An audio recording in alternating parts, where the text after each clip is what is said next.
Ravensdene Court.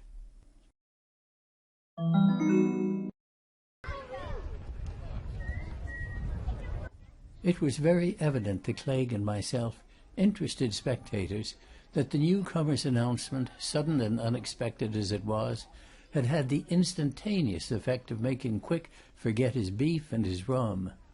Indeed, although he was only half-way through its contents, he pushed his plate away from him as if food were just then nauseous to him.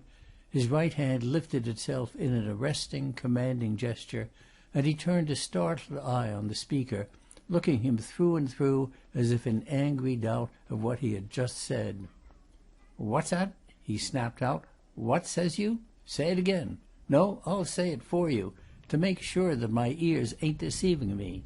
You met a man, hereabouts, what asked you if you knew where there was graves with a certain name on 'em, and that name was Netherfield? Did you say that? I asks you serious?" The drover, or shepherd, or whatever he was, looked from Quick to me and then to Clague, and smiled as if he wondered at Quick's intensity of manner. "You've got it all right, mister," he answered. "That's just what I did say. A stranger chap he was. Never seen him in these parts before." Quick took up his glass and drank. There was no doubt about his being upset, for his big hand trembled. "Where was this here?" he demanded. "Recent?" "2 nights ago," replied the man readily. "I was coming home latish from Alnwick, and met with this here chap a bit this side o' Lesbury. We walked a piece of the road together, talking, and he asked me what I've told you. Did I know these parts? Was I a native hereabouts? Did I know any churchyards with the name Netherfield on gravestones? And I said I didn't. But there was such like places in our parts where you couldn't see the gravestones for the grass, and these might be what he was asking after. And when we came to them crossroads, where it goes to Denwick one direction and Bulmer the other, he left me, and I ain't seen aught of him since, nor heard." Quick pushed his empty glass across the table, with a sign to Clague to refill it. At the same time he pointed silently to his informant, signifying that he was to be served at his expense. He was evidently deep in thought by that time, and for a moment or two he sat staring at the window and the blue sea beyond, abstracted and pondering. Suddenly he turned again on his informant. "What like was this here man?" he demanded. "I couldn't tell you, mister," replied the other.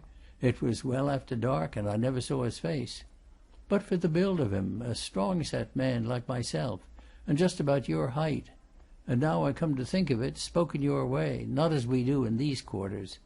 A stranger, like yourself, seafaring man I took him for." "And you ain't heard of his being about?" asked Quick. "Not a word, mister," affirmed the informant. "He went Denwick way when he left me. That's going inland." Quick turned to me. "I would like to see that map of yours again, master, if you please," he said. "I ought to have provided myself with one before I came here." He spread the map out before him, and after taking another gulp of his rum, proceeded to trace roads and places with the point of his finger. "Denwick," he muttered. "Aye, I see that. And these places where there's a little cross? That'll mean there's a church there?" I nodded an affirmative, silently watching him, and wondering what this desire on the part of 2 men to find the graves of the Netherfields might mean. And the landlord evidently shared my wonder, for presently he plumped his customer with a direct question. "You seem very anxious," with good-humoured inquisitiveness. "And so, apparently, does another man. Now, I've been in these parts a good many years, and I've never heard of 'em, never even heard the name." "Nor me," said the other man. "There's none of that name in these parts, 'twixt Alnmouth Bay and Boodle Point. I ain't never heard it." "And he's a native," declared the landlord. "Born and bred and brought up here, wasn't you, Jim?" "Never been away from it," assented Jim, with a short laugh. "Never been farther north than Belford, south than Warkworth, west than Whittingham. And as for east, I reckon you can't get much further that way than where we are now." "Not unless you take to the water, you can't," said Clague. "No, we ain't heard of no Netherfields hereabouts." Quick seemed indifferent to these remarks. He suddenly folded up the map, returned it to me with a word of thanks, and plunging a hand in his pocket, produced a fistful of gold coins. "What's to pay?" he demanded. "Take it out of that, all we've had, and do help yourself to a glass and a cigar." He flung a sovereign on the table and rose to his feet. "I must be stepping along," he continued, looking at me. "If so be as there's another man seeking for—" But at that he checked himself, remaining silent until Claigue counted out and handed over his change. Silently, too, he pocketed it and turned to the door. Claigue stopped him with an arresting word and a motion of his hand. "I say," he said, "no business of mine, to be sure, but don't you show that money of yours over readily hereabouts. In places like this, I mean. There's folk up and down these roads that'd track you for miles on the chance of— Jim?" "Aye, and farther," assented Jim. "Keep it close, master." Quick listened quietly. Just as quietly he slipped a hand to his hip pocket, brought it back to the front, and showed a revolver. "That and me together, eh?" he said significantly. "Bad lookout for anybody that came between us and the light." "They might come between you and the dark," retorted Claigue. "Take care of yourself. 'Tisn't a wise thing to flash a handful of gold about, my lad." Quick made no remark. He walked out onto the cobbled pavement in front of the inn, and when I had paid Claigue for my modest lunch and had asked how far it was to Ravensdene Court, I followed him. He was still in a brown study and stood staring about him with moody eyes. "Well," I said, still inquisitive about this apparently mysterious man, "what next? Are you going on with your search?" He scraped the point of a boot on the cobblestones for a while, gazing downwards almost as if he expected to unearth something. Suddenly he raised his eyes and gave me a franker look than I had so far had from him.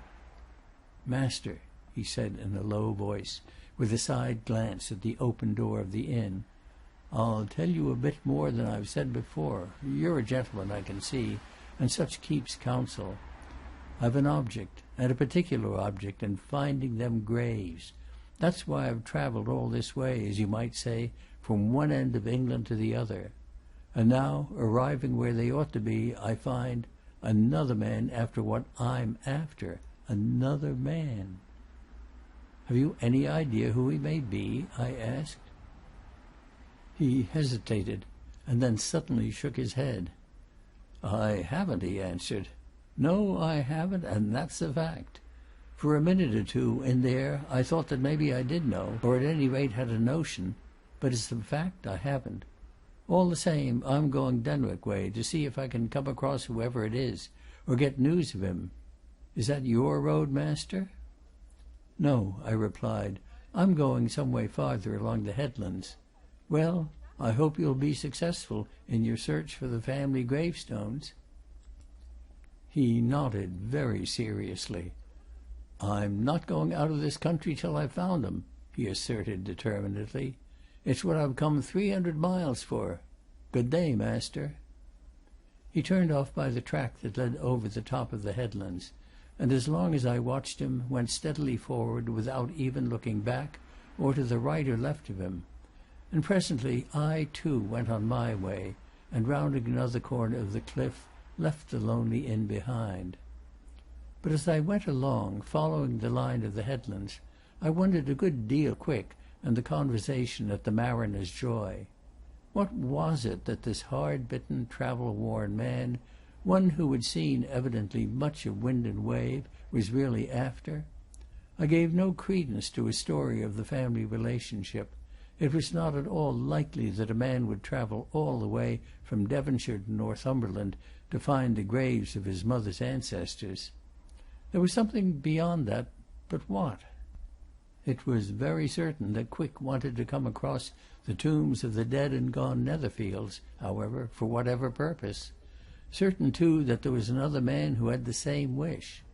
That complicated matters, and it deepened the mystery.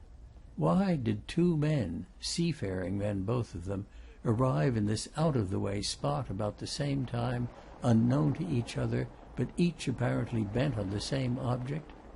And what would happen if, as seemed likely, it was impossible to find an answer to these questions, but the mystery was there all the same?